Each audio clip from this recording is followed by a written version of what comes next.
உங்களுடைய இந்த பொன்னான நேரத்துக்காக நன்றி. நம்ம இன்றைக்கி பார்க்க போகிறது ஒரு சூப்பரான சைடிஷ் ரெசிபி தான் பார்க்க போகிறோம். தோசை குருமா ரெசிபி தான் பார்க்க போகிறோம்.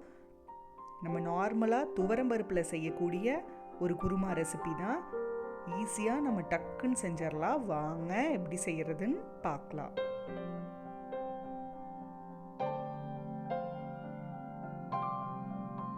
ஃபஸ்ட் இதுக்கு ஒரு குக்கரில்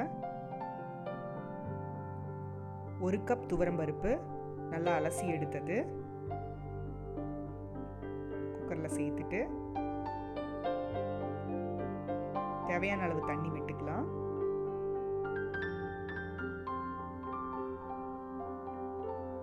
ஸ்டவ் ஆன் பண்ணிட்டு 1/2 ஸ்பூன் மஞ்சத்தூள் சேர்த்து குக்கரை மூடி போட்டு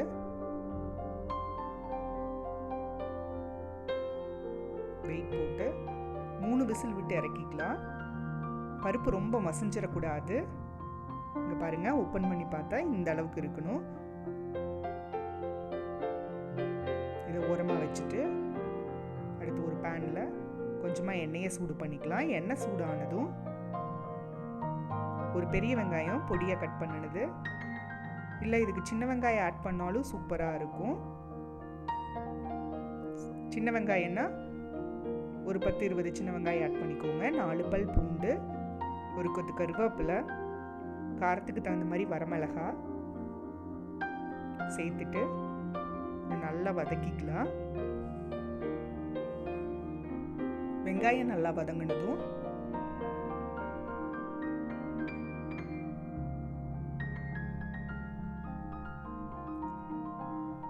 ரெண்டு ஸ்பூன் மல்லி சேர்த்துக்கலாம். அடுத்து 1 ஸ்பூன் சீரகம் சேர்த்துட்டு நல்லா கலந்து விட்டுக்கலாம்.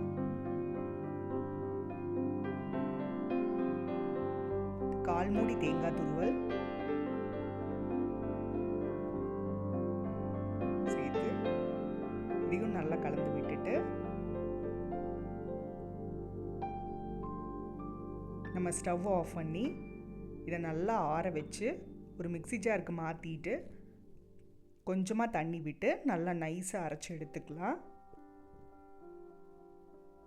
இங்கே பாருங்கள், இந்த மாதிரி அரைச்சி எடுத்தாச்சு. இதை ஓரமாக வச்சுட்டு இன்னொரு பாத்திரத்தில் கொஞ்சமாக எண்ணெயை சூடு பண்ணி எண்ணெய் சூடானதும் கடுகு சேர்த்துக்கலாம். கடுகு வெடித்ததும் ஒரு கொத்து கருவேப்பிலை, ஒரு காஞ்ச மிளகாய் சேர்த்துட்டு நம்ம வேக வச்சிருக்கிற பருப்பு உள்ள சேர்த்துடலாம். சேர்த்துட்டு தண்ணி விட்டுக்கலாம் தேவையான அளவு.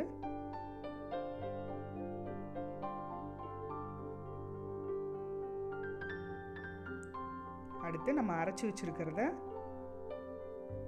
உள்ள சேர்த்துக்கலாம்.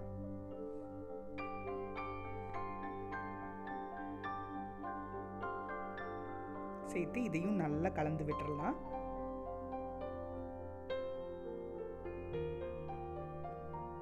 தோசையை பொறுத்தளவுக்கு குருமா பார்த்திங்கன்னா கொஞ்சம் தண்ணி மாதிரி இருக்கணும். தேவையான அளவு உப்பு சேர்த்துக்கலாம்.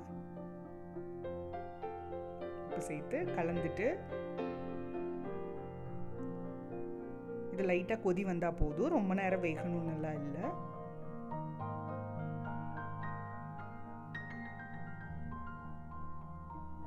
ஒன்ஸ் கொதி வந்ததும் பாருங்கள், இந்த அளவுக்கு கொதி வந்ததும்